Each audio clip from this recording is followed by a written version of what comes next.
Thank you for joining me in this edition of Rattling the Bars. I'm Eddie Conway coming to you from Baltimore.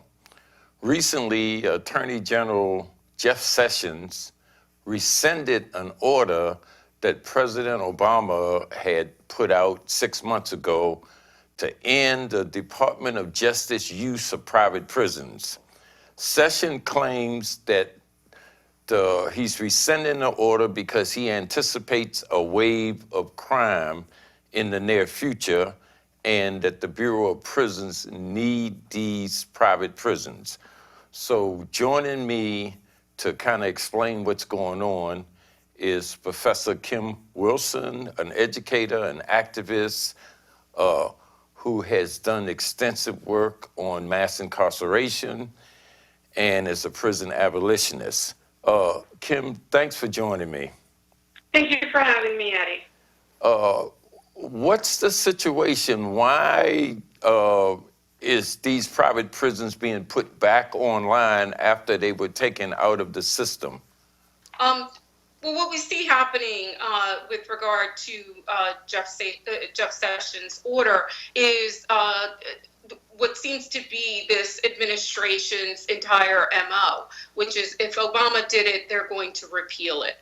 So when we are talking about private prisons specifically, we have a situation where private corporations, for-profit private corporations, are impacting and shaping and deciding on public policy. So the two largest beneficiaries of a policy like this one are the GEO Group and Core Civic, formerly known as CCA, Corrections Corporations of America.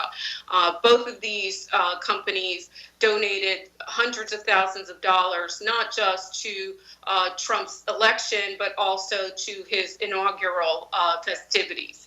And in the aftermath of the Obama memo, which was authored by Sally Yates, and we know what happened to Sally, right? No, we don't. What happened to Sally? Sorry. Sally Yates, who was the Attorney General appointed under Obama, refused to enforce the Trump ban on those on people traveling from those 7 countries on his list. She was then forced to resign under Trump. And this is the person who authored the Obama era memo, which basically rolled back the use of private prisons. So now you have Jeff Sessions, recently appointed or confirmed Attorney General, taking that order and throwing it out the window, basically. And then you have a situation where you have 2 companies, 2 corporations who benefit directly from a policy that aims to, fill up private prisons, right? So this is where we are today. Yes, the whole issue about money, I noticed that the Core Civic Group donated over $300,000 right after Obama put that ban in place to the Trump campaign, while the campaign was still gearing up to try to win the election. And I noticed the GEO Group also contributed maybe another $200,000 to the inaugural party for Trump. That's like over $500,000. So is this a payback? Excuse me. Is this a payback? That donating $500,000 and now they're being awarded contracts to create prisons that's not needed? Well, I mean, I think that's one way to characterize this. If we want to talk about, pay to play, which this administration has said, they're completely against. However, what they say and what they do don't often cohere. So when we look at, what's going on with Civic Corps and with the GEO Group, what we have is a situation where these 2 companies are the direct beneficiaries of a policy that they basically contributed to a candidate who basically said that he would be, that he believes that private prisons operate and function better than federally run prisons, which is patently false. The DOJ, I believe it was last year, issued a report where they found the opposite to be true. So this push to say that this is about safety and security within the prison system and that private prisons do this better doesn't hold any water. We know that private prisons, in fact, have seen increased number of assaults, not just from incarcerated people on other incarcerated people, but also from incarcerated people on staff and staff on those who are incarcerated. Hmm.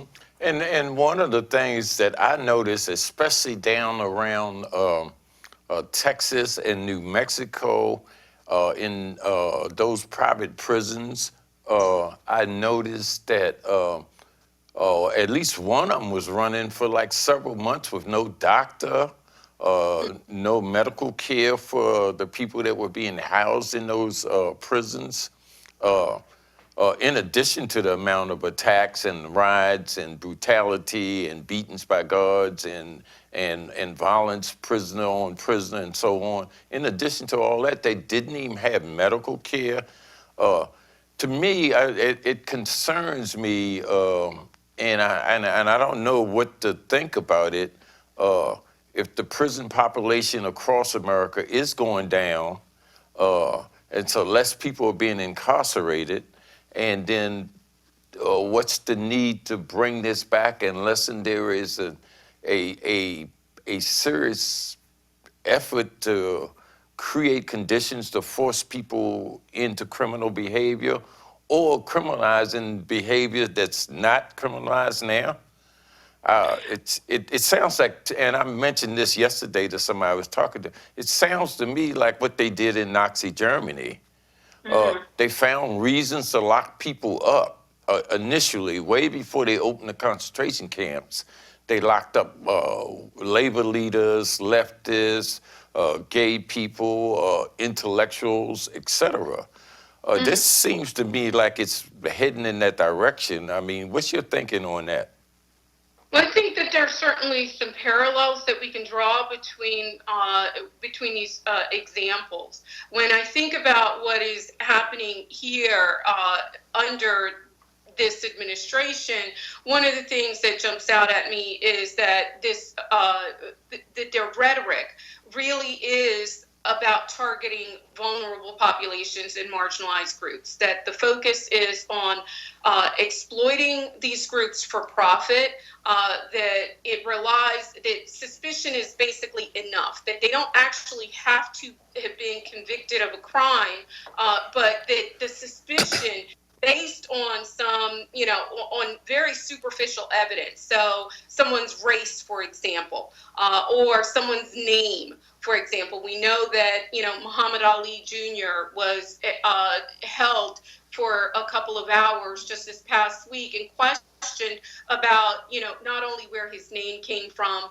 but, about his religion. So you don't have to have committed a crime under this administration to become a suspect. You are suspect enough because you are a Black or brown or Latino person. You are suspect enough because your name sounds different, or you come from, a country that, they have on this list or what have you. So this is really creating a situation for them where they can profit tremendously. But it's not just these, it's not just Geo Group and Civic Corp who will be the beneficiaries of this policy or set of policies as it will be, rolled out or envisioned or put into place. But there are many other corporations who are going to benefit from this as well.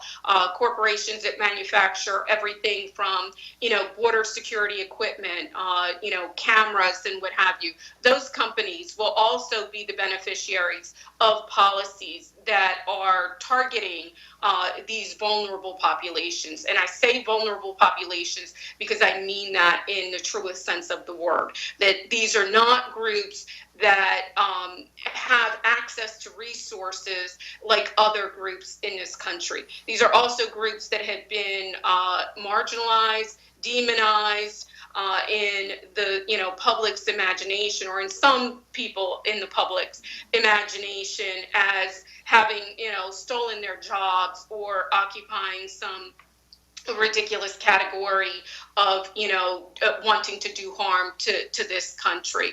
Meanwhile, we're ignoring people who are actually committing mass shootings and targeting Jewish community centers, etc. And that's pretty much where we are. Okay, well, thank you for joining me, and thanks for giving us an update on this latest situation with the private prisons. Thank you, Eddie. Okay, and thank you for joining The Real News.